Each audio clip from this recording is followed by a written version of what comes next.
सिंधिया जब यूपीए में मंत्री थे, उनके पिताजी भी मंत्री थे, माधवराव सिंधिया। तो जब तक वो कांग्रेस में थे तब तक परिवारवाद था। और जो ही मोदी जी के बगल में जाकर के बैठ गए हैं तो ताली बजा रहे हैं। हा, उनकी सूरत देख रहे हैं, इतना मूर्ख हैं हम लोग।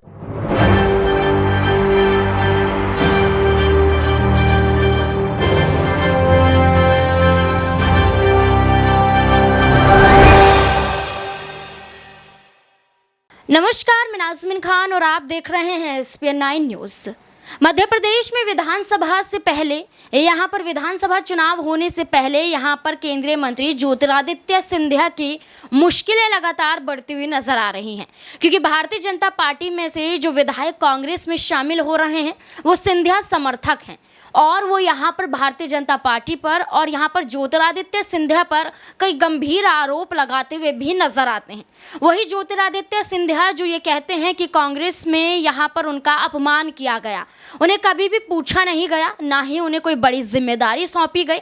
इसलिए भारतीय जनता पार्टी में आने का मकसद सिर्फ उनका यही था कि यहाँ पर या तो CM चेहरे के रूप में उतारे जाएंगे और यहाँ पर उन्हें बड़ा पद मिलता हुआ भी नजर आएगा।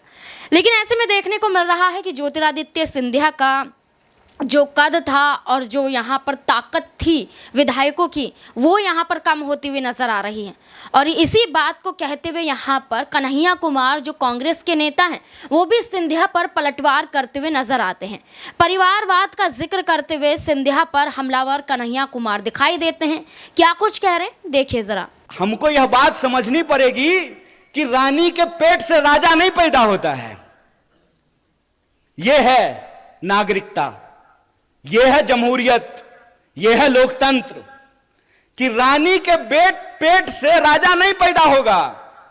राहुल गांधी जी को भी अमेठी में जाकर के चुनाव लड़ना पड़ेगा। बोलिए, लड़ना पड़ेगा ना, यह लोकतंत्र है। एक बात बताइए, इंदिरा जी चुनाव नहीं लड़ी थी? लड़ी थी ना। राजीव जी चुनाव नहीं लड़े थे? लड़े थे ना। राहुल जी चुनाव लड़ रहे हैं ना। राहुल जी चुनाव जीत करके पार्लियामेंट में है ना। और प्रियंका जी चुनाव नहीं लड़ी हैं तो पार्लियामेंट में है क्या? तो यह परिवारवाद की नई कहानी हमको सुना रही है। तो आप सब अपने मन में विचार कीजिए। आजाद होने का मतलब है आजाद ख्याल से प्रश्न करना। मैं मंच पे खड़ा हूं तो मैं जो भी बोलूंगा उसको आप यूं ही सच मत मान लीजिए। आप अपने मन में विचार कीजिए कि अगर भाजपा कहती है कि राहुल गांधी जी का सांसद बनना परिवारवाद है, तो अमित शाह का जो बेटा है, देखें उसका मुंह देखें अजय शाह का है? उसका BCCI का सेक्रेटरी बनना परिवारवाद है कि नहीं है? और ज्योतिरादित्य सिंधिया जब यूपीए में मंत्री थे, उनके पिताजी भी मंत्री थे, माधवराव सिंधिया। तो जब तक वो कांग्रेस में थे तब तक परिवारवाद था। और जो ही मोदी जी के बगल में जाकर के बैठ गए हैं तो ताली बजा रहे हैं। हा, उनकी सूरत देख रहे हैं, इतना मूर्ख हैं हम लोग। इतना मूर्ख बनाएंगे ये हमको कि हमारी पार्टी में परिवारवाद है। जो ही आप RSS में शामिल हो जाइएगा तो वो संघ परिवारवाद हो जाता है। अगर परिवारवाद गलत है चचा, तो संघ परिवारवाद भी गलत है। ऐसा नहीं होगा कि हमारे लिए परिवारवाद गलत है और आपके लिए परिवारवाद सही हो जाएगा। मैं ये एग्जाम्पल हमेशा लोगों को देता हूं कि सोनिया जी का कांग्रेस में होना और राजीव जी का कांग्रेस में होना परिवारवाद है, तो मेनका गांधी जी का और वरुण गांधी जी का भाजपा में होना परिवारवाद कैसे नहीं है? बताइए, बोलिए। बेवकूफ बना रहे हो। तुम्हारा खेल हम समझते हैं, और इसका खेल जानते हैं हम क्यों समझते हैं? क्योंकि हमारे जैसे लोग राजनीति को कभी अपना कैरियर नहीं समझते हैं। हमने, और ये मैं पब्लिकली बोल रहा हूं आपके सामने, ये जो आप तमाम लोग यहां बैठे हुए हैं ना, हमने आपका नमक खाया है। आप जो टैक्स देते हैं, उस टैक्स के पैसे से हमने दिन रात पढ़ाई करके PhD की है। हमारा बाप अमित शाह थोड़ी था कि हम बीसीसीआई के सेक्रेटरी बन जाएंगे, हैं? तो जब हमने आपका नमक खाया है तो हम जानते हैं इस देश की हकीकत क्या है। इस देश की हकीकत यह है कि महात्मा गांधी विदेश में पढ़ाई किए, बैरिस्ट्री की पढ़ाई किए थे। बैरिस्ट्री की पढ़ाई करके वो भारत आए और मोहनदास करमचंद गए बिहार, और बिहार में किसान के आंदोलन में शामिल हुए चंपारण में, और बिहार के किसानों ने करमचंद को महात्मा गांधी बना करके भेज दिया। और वो गांधी सूट खोल दिए देश के लिए। वो भी गुजरात से थे।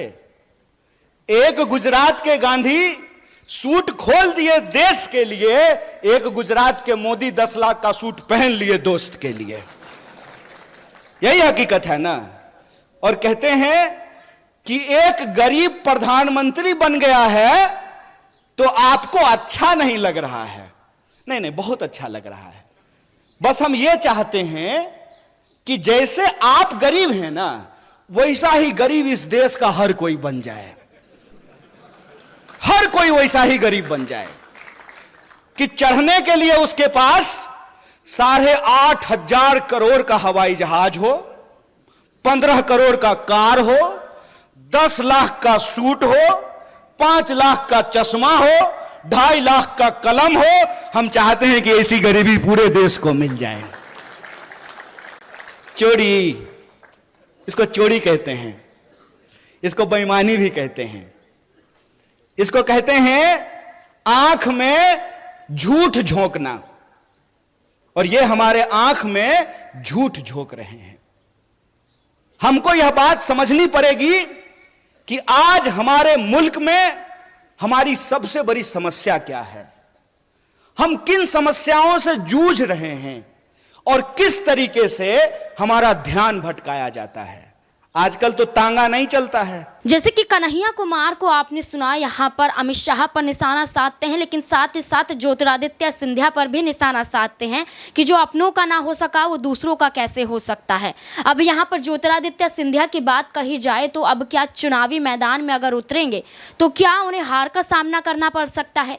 जिस तरीके से यहाँ पर ज्योतिरादित्य सिंधिया को कोई बड़ी जिम्मेदारी भारतीय जनता पार्टी में नहीं मिल रही है और कांग्रेस की तरफ से कई खुलासे होते हुए नजर आ रहे हैं। ऐसे में कन्हैया कुमार का यहाँ पर एक तरीके से चुनौती देना ज्योतिरादित्य सिंधिया को क्या ये दिखाता है कि अब कांग्रेस भी यहाँ पर जीतती हुई नजर आएगी और ज्योतिरादित्य सिंधिया की ये बहुत बड़ी गलती यहाँ पर साबित होगी उनका भारतीय जनता पार्टी में शामिल होना। क्या लगता है आपको? कमेंट बॉक्स में ज़रूर बताएं। धन्यवाद।